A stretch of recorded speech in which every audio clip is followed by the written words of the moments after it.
Assalamualaikum warahmatullahi wabarakatuh.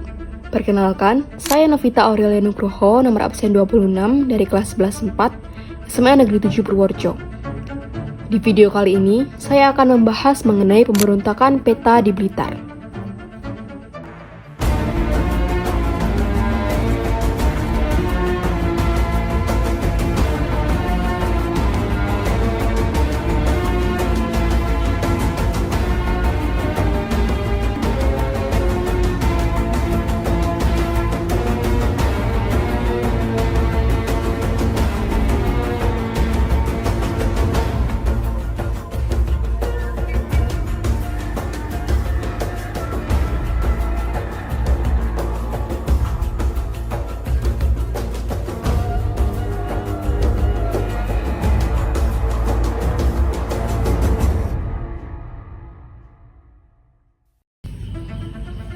Pada tanggal 14 Februari 1945, PETA atau Pasukan Pembela Tanah Air melakukan pemberontakan terhadap Jepang.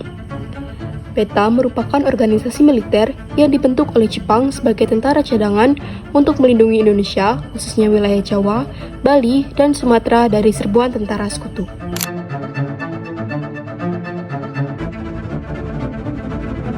Semasa penjajahan Jepang, kehidupan masyarakat pribumi semakin sulit.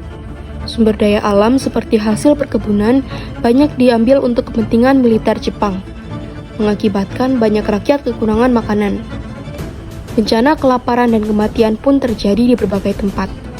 Selain itu juga, Jepang juga memaksa sebagian rakyat Indonesia menjadi pekerja paksa yang mengerjakan pembangunan dan berbagai pekerjaan berat lain dalam kondisi yang sangat buruk. Akibatnya, ribuan orang meninggal akibat kerja paksa. Wanita pribumi juga banyak dilecehkan oleh para tentara Jepang. Selain itu, dalam PETA sendiri muncul perlakuan diskriminasi di mana prajurit PETA diwajibkan memberi hormat kepada tentara Jepang sekalipun ia berpangkat lebih rendah. Melihat banyaknya kekejaman Jepang tersebut, para anggota PETA geram dan kemudian melakukan pemberontakan.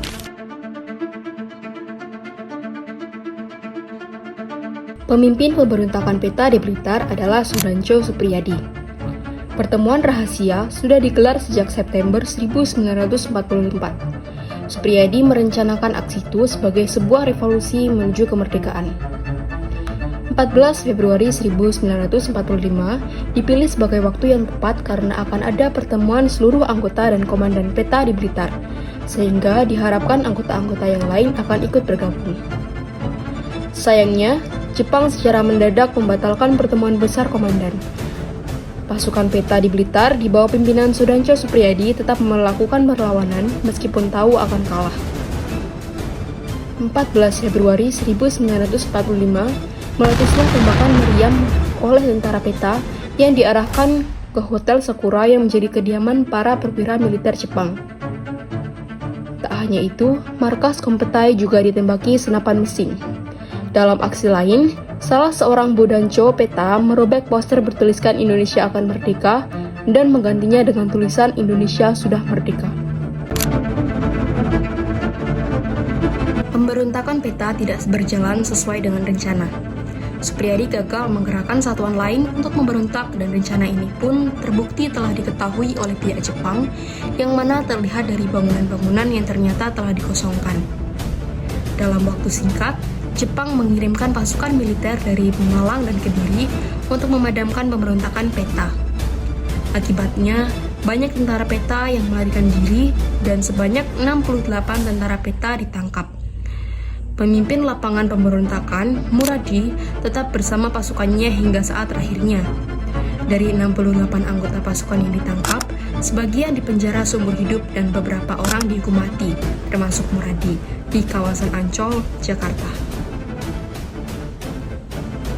Mirisnya, nasib Sudancho Supriyadi justru tidak diketahui. Supriyadi menghilang secara misterius tanpa ada seorang pun yang mengetahui kabarnya. Sebagian orang meyakini Supriyadi tewas di tangan tentara Jepang dalam pertempuran.